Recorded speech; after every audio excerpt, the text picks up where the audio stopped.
On est au premier sommet de la santé intégrative au Québec. Ça se passe au Spa Eastman.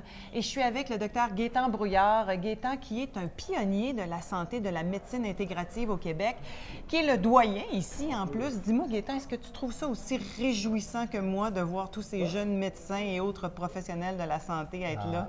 Absolument, absolument. Puis c'est de voir que c'est en sol québécois que ça se passe. Tu sais. En général, on retrouve des fois des confrères, consoeurs, mais on s'en va aux États-Unis ou en Europe pour faire ce genre de médecine-là, intégrative. Alors que là, c'est pour... on est ici, là, vraiment au Québec, au Spa Eastman, c'est fantastique. Puis de voir qu'on est tous au même diapason à propos de la médecine. Parce qu'on va vivre des moments pas faciles en médecine. Hein. Je pense qu'il faut... Puis déjà, depuis 2-3 ans, c'est pas évident. Fait que tout ce côté-là, enfin, où on retrouve l'individu dans son environnement, pour lequel le médecin devient, le thérapeute devient humain à 360. Oui, c'est ça. J'aimais vraiment le terme 360 parce que ça. moi, j'ai l'impression qu'avec tout ce qui s'en vient, le numérique et l'intelligence artificielle tout à l'heure, ça ne sera pas évident d'être humain à 360. Non, puis là, on va se dire, c'est quoi Humain 360? C'est le nom de la compagnie qui organise le sommet cette année. Des beaux jeunes de 35, 30, 40 ans, en fait, là, qui ont vraiment une vision globale de la médecine. Mais moi, j'écoutais entre autres hier le docteur Anne-Isabelle Dionne, que je vais avoir en entrevue à Visionnaire, qui est toute jeune et qui a un discours d'une grande ouverture. Dis-moi, toi, d'abord, explique-nous pour toi, c'est quoi la santé intégrative? La santé intégrative, c'est vraiment la santé de l'individu dans sa globalité. On va parler même de médecine globale, de santé globale. C'est pas parce que, contrairement à ce qu'on pense, parce qu'on n'est pas malade, on est en santé, c'est vraiment pas ça. C'est la santé, le côté de cette santé intégrative, c'est lorsque l'individu, au niveau de son physique, sa psychologie, sa spiritualité même, vit en harmonie. Une harmonie complète à travers tout ça, et qui fait que on va toujours parler de santé, non plus de maladie. Malheureusement, on parle trop de maladie en médecine. Je veux bien croire que le médecin, son rôle, c'est de traiter, soigner la maladie. Mais est-ce que son rôle ne devrait pas aussi de plus en plus être celui qui va s'occuper de la prévention? Totalement. Hein? Et d'ailleurs, corrige-moi si je me trompe, mais pour moi, la santé intégrative, c'est vraiment de travailler en amont, c'est-à-dire prévenir et comprendre la source de la maladie plutôt que, et là, ça a l'air réducteur, mais de mettre un plaster sur le bobo, c'est-à-dire diagnostiquer, donner un médicament pour atténuer les symptômes, mais pas souvent guérir. Non, pas souvent guérir, c'est ça, c'est vraiment atténuer le symptôme. Et donc, on part à partir d'un processus où on va devoir prendre ce succès d'année, si on veut, pour le restant de nos jours.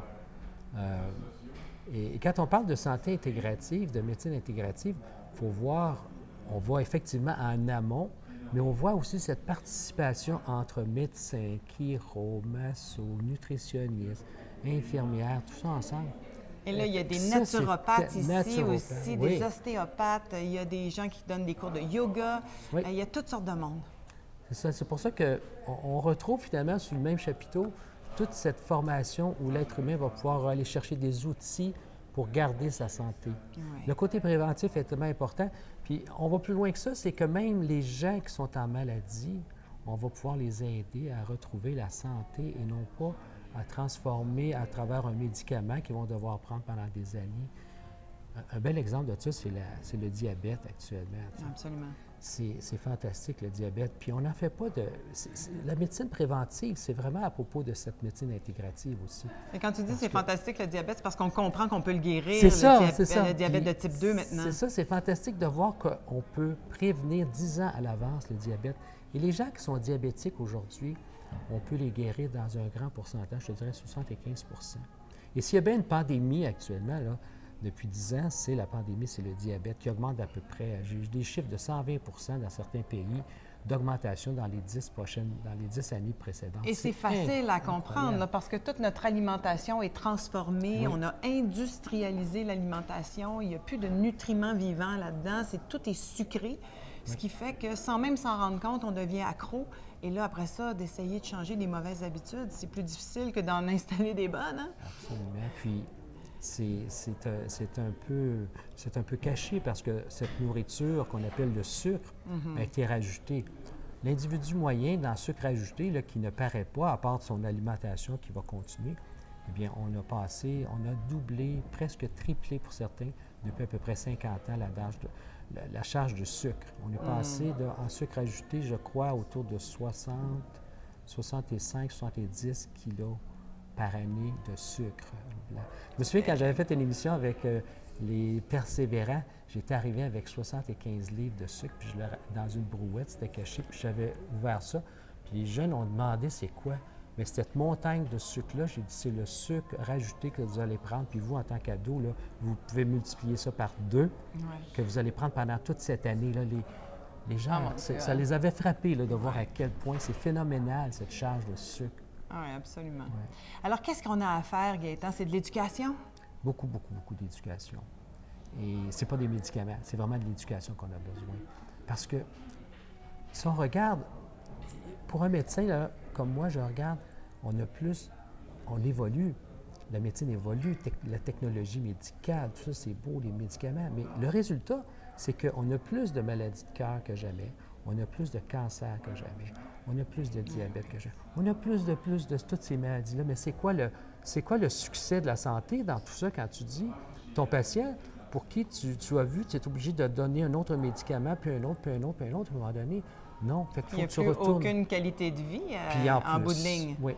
Comme si, rendu à 65 ans, bien, on doit prendre, tu sais, le nombre de médicaments qu'on prend à partir de 65 ans en moyenne dans les CHSLD. J'ai pas le chiffre, mais j'ai vu ma mère prendre son espèce de pharmacopée quotidienne. À 65 ans et plus, là, sur à peu près. Ça s'est fait au Québec en plus, on ne l'a pas parlé beaucoup, il y a à peu près 3 ans. Et c'est les pharmaciens et médecins qui ont fait ça ici sur à peu près une trentaine de CHSLD. La moyenne, c'est 14 sortes de pilules par jour. Sortes de pilules par jour. Fait que tu peux multiplier quasiment par 2, parce que souvent, c'est 2 par jour. Parfois même par 3. Et même parfois. Et tu peux imaginer le cocktail et comment savoir, avec autant de médication, quels sont les effets secondaires. Tout ça, c'est impossible. C'est drôle parce que ça m'amène à te dire que ce que j'ai entendu le plus ici depuis le début du sommet de la santé intégrative, c'est des professionnels de la santé et surtout des médecins dire « j'en peux plus d'être un pusher de médicaments ». Je ne voulais pas dire le mot. Tu l'as dit là. Mais je l'ai entendu, je le répète. Je ne dirais pas qui nécessairement, mais j'ai entendu ça. Effectivement. Oui, est-ce que c'est le sentiment que vous avez? Oui. Mais c'était une des raisons, à un moment donné, pourquoi j'ai poussé plus loin. Je me dis non, je ne suis pas pour donner. Ça a commencé même avec mes enfants qui ont été malades. À un moment donné, tu donnes des antibiotiques, par-dessus antibiotiques pour des otites qui ne guérissent plus. Puis, à un moment donné, tu vas voir un ami naturopathe qui te dit cesse le lait. Et à partir de là, tout s'arrête. Tu te dis, oh, puis il y a quelque chose qu'on a oublié de m'enseigner quand j'étais à l'université. Bien, complètement. Puis là, ici, vous êtes au Spa Eastman, où est-ce que l'alimentation est ce qu'on appelle une alimentation tonique, c'est-à-dire sans produits laitiers, sans gluten, très peu de sucre, et tout ça, c'est un régime anti-inflammatoire. Oui. Si on enseignait ça au primaire, au secondaire, est-ce qu'on aurait déjà beaucoup moins de problèmes de santé? Beaucoup moins. Beaucoup moins. Il y a des grosses études qui sont sorties aux États-Unis, le Cleveland Clinic, entre autres. 60 de toutes nos maladies actuellement sont évitables. 60 dont les cancers parmi ceux sont évitables. C'est incroyable. Et ils ont calculé ça en termes de chiffres aussi. C'est une affaire comme 1000 milliards qui pourraient sauver en 10 ans aux États-Unis. Juste à diviser par 10, là, ça donne une idée combien qu'on aurait de plus pour mettre pour la prévention et non pas pour mettre pour la maladie. Si c'est vrai qu'il faut follow the money en bon français, suivre le chemin de l'argent pour améliorer les choses, ça, c'est une bonne statistique. La deuxième statistique, là, on dépense au Canada 47 milliards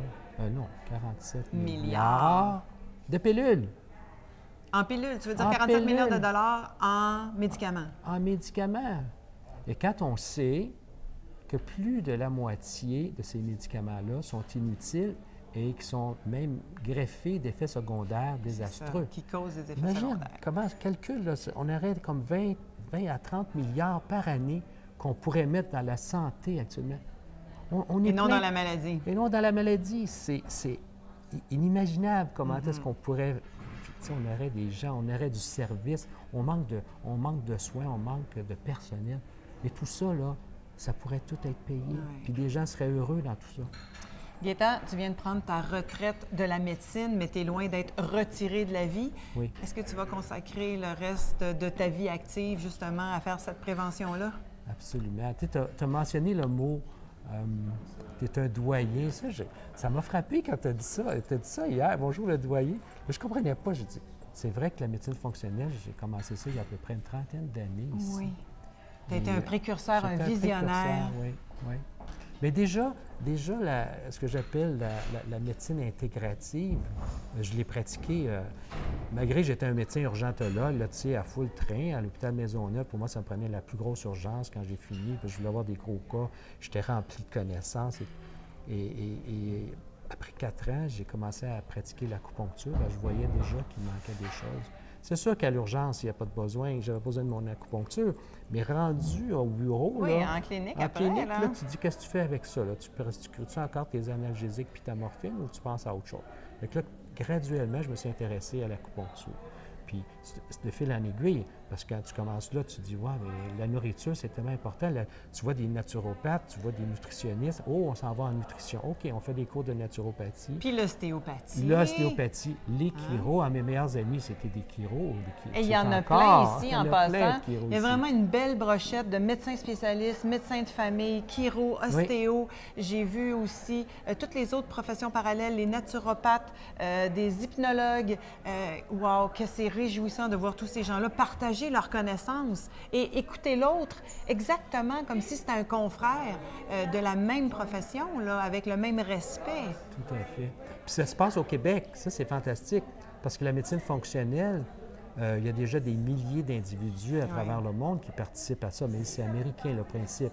Alors que là, j'ai vu même, ça fait la deuxième journée, là, aujourd'hui, et on voit que la qualité même de l'enseignement qu'on a, là, c'est fantastique. Oui, c'est une coche de plus. C'est de la haute voltige. Oh, vraiment, vraiment. Alors, Gaëtan, moi, je tiens à t'honorer et à te remercier parce que ce que tu as fait pour nous autres, le peuple québécois, puis mais aussi toute la francophonie et tous les gens qui t'ont suivi et qui vont continuer de te suivre parce que là, tu es en train d'écrire un autre livre. Oui. Je sais qu'on va continuer de collaborer et je te l'ai déjà dit, tu es un enseignant aussi. On a hâte de te voir enseigner tout ça. Oui, ça va faire un grand plaisir. Et je pense même au mot docteur. La plupart des gens je pourrais dire que la plupart des gens qui sont ici, c'est des docteurs parce que docteur, c'est enseigner, c'est professeur, c'est le professeur aussi. Hein? Le docteur en philosophie, le docteur en... Puis c'est pas juste de prescrire un médecin, un docteur, c'est d'écouter, puis de parler, puis d'enseigner. L'enseignement se fait, là, la prévention, ça se fait par l'enseignement. Fait que c'est quelque chose qu'on doit développer de plus en plus en médecine. J'espère qu'avec le numérique qui s'en vient, on ne va pas se cacher en arrière d'algorithmes pour dire aux patients, voici, ça vient de sortir de l'imprimerie, c'est ça le problème. Je pense que ce côté humain à 360, là, bravo, on va le développer. Ah, excellent. Hey, merci infiniment. Merci. Bonne fin de sommet. Restez avec nous parce que je vais avoir plein d'autres entrevues, entre autres à l'émission Visionnaire dans les prochains vendredis qui vont être aussi un peu partout sur tous les réseaux sociaux en différé. Et on va aller rencontrer tous ces beaux professionnels de la santé qui veulent maintenant parler plus de santé que de maladie. À bientôt. Merci. À bientôt.